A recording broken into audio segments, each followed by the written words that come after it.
Hello and thank you for watching this video. My name is Shaun Brookhouse from Brookhouse Hypnotherapy. One of the most common questions potential clients ask before they agree to come in for therapy is the actual understanding of what is hypnosis. And I find that the best way to explain what hypnosis actually is to go through a potted history of where hypnosis comes from, and it gives clients a better idea of what it's all about, that it's not something that one needs to be frightened of. Hypnotic or suggestive therapy has been used as a healing technique since pretty much the beginning of time. References can be found in the Bible, and although it was not introduced, the name itself, hypnosis, wasn't introduced until much later. It was of prime importance in what was known as sleep temples in ancient Greek. The ancient Greeks went to these locations as a pilgrimage. Basically, it was a question of utilizing suggestion and focus of attention in order to help people to manifestly change, cure, whatever word you wish to use for it. In the Middle Ages, miraculous cures were also attributed to hypnotic-like phenomena by attending religious shrines and through the use of prayer and touch. Now, one could argue that the idea of using prayer is nothing more than giving the unconscious mind positive suggestions that will help you to live a life that is better.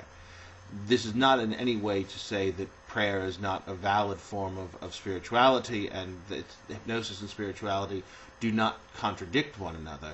It is just the kind of messages that you end up giving to yourself, either through hypnotic intervention or prayer, or however you wish to give messages to yourself. During the 18th century, the theory of magnetism was developed by a chap called Franz Anton Mesmer.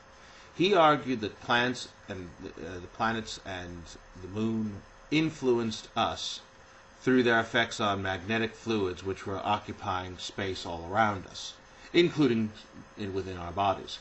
He discovered that he could induce people into a trance-like state and concluded that he himself must be some kind of magnet, where he coined the term animal magnetism. This idea was soon discredited by the French Royal Commission, which found that magnetic fluids didn't actually exist. Later, in the late 1800s, a chap called James Braid, who was a Scottish eye doctor within Manchester, revisited mesmerism and determined that mesmerism was indeed not something that was scientifically valid, but found something else, which was a focus of attention on a light, not the passing of the hands or any magnetic sort of forces, actually did provide some room for healing methodology. He coined the term neurohypnosis, or nervous sleep. Hence the term hypnosis became part of the public vernacular, as it were. Unfortunately, it's a very poor name for it. Hypnos is the Greek god of sleep. So the idea that people expect to fall into a deep sleep when they go for hypnosis or hypnopsychotherapy is actually a misnomer. It doesn't happen. Hypnosis is a deep state of relaxation for most clients. Some clients experience a light state of relaxation, but in the main, it's a deep state of relaxation in which the unconscious mind becomes more active and receptive to suggestion. So, in the early part of the 20th century, hypnosis was used almost exclusively by stage hypnotists. The reason for this is that in the 1890s, Sigmund Freud, the father of psychoanalysis, determined that hypnosis was not a valid means of therapy. And such was Freud's influence. All of the psychological practitioners of the day, certainly within Europe, threw hypnosis out as being a valid form of treatment of any description. In the end, stage hypnotists kept the art going until the First World War. During the First World War, hypnosis was resurrected as a treatment for post-traumatic stress disorder, or what was called in those days shell shock, as well as an anesthetic in field hospitals. In the 1950s, 1955 to be precise, the British Medical Association endorsed the practice of hypnosis in medical school education. Since then, it has become a valuable addition to conventional medical treatment.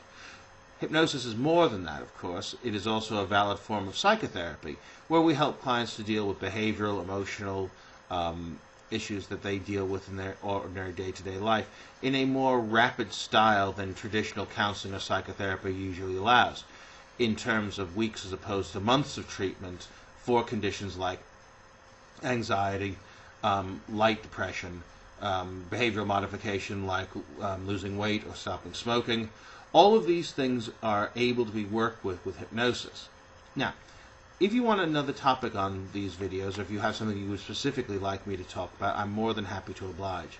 If you would like to send me your email address to inquiries, enquiries, at hypno-nlp.com. I'll happily discuss any topic that you wish. I will be doing a series of these. This is the first in the series, and I hope that you find that these are beneficial and help you to understand more of what hypnosis and hypnopsychotherapy can do for you as a means of treatment for any conditions that you might wish to consult